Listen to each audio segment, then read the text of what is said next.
ආයුබෝවන් අද අපි කතා කරන්න යන්නේ හරිම ගැඹුරු මාතෘකාවක් ගැන මහා ප්‍රඥාව. මේ වචනේ ඇහෙනකොටම මොකක්ද හිතට එන්නේ? අපි අහලා තියෙනවා බුදුරජාණන් වහන්සේට අසීමිත ඥානයක් තිබුණා කියලා. ඉතින් ඇත්තටම මොකක්ද මේ මහා ප්‍රඥාව කියන්නේ? අපි බලමු මේකේ අරුත සරලව තේරුම් ගන්න. හැබැයි ඉතින් අපි මේ කතාව පටන් ගන්න කලින් පොඩ්ඩක් මෙහෙම හිතමුද?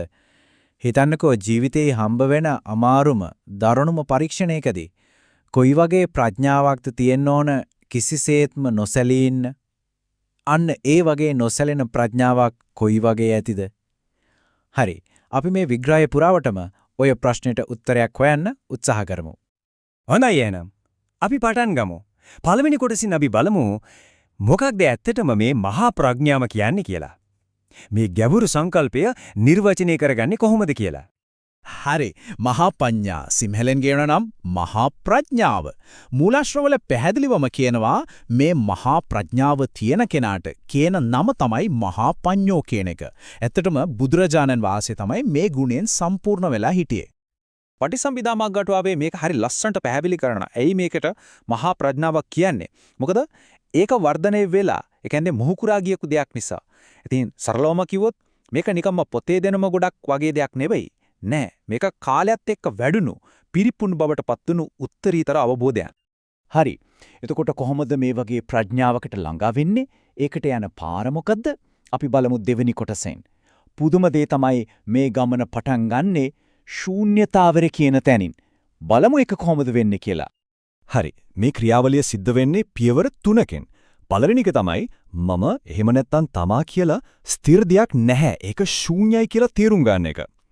ඊට පස්සේ දෙවනි පියවරේදී ඔය දැක්ම ටික ටික මූකුර යනවා. ඒ කියන්නේ තවත් ගැඹුරු වෙනවා. අන්තිමට තුන්වෙනි පියවරේදී ඒ දැක්ම සම්පූර්ණ වුණාම අන්න එතකොට තමයි මහා ප්‍රඥාව පහළ වෙන්නේ. එතකොට බලන්න මේ හැම දෙයකම අඩිතාලම වෙන්නේ Taman ගැනම තියෙන හරිම ගැඹුරු අවබෝධයක්. දැන් අපි බලන්න යන්නේ නොසැලෙන මනසක් ගැන. ඒ කියන්නේ ශරීරයේ සීමාවන් පවා ඉක්මවා ගියපු මනසක්. මේකට හොඳම උදාහරණ අපිට හම්බ වෙන්නේ බුදුරජාණන් වහන්සේගේ ජීවිත කතාවෙන්මයි.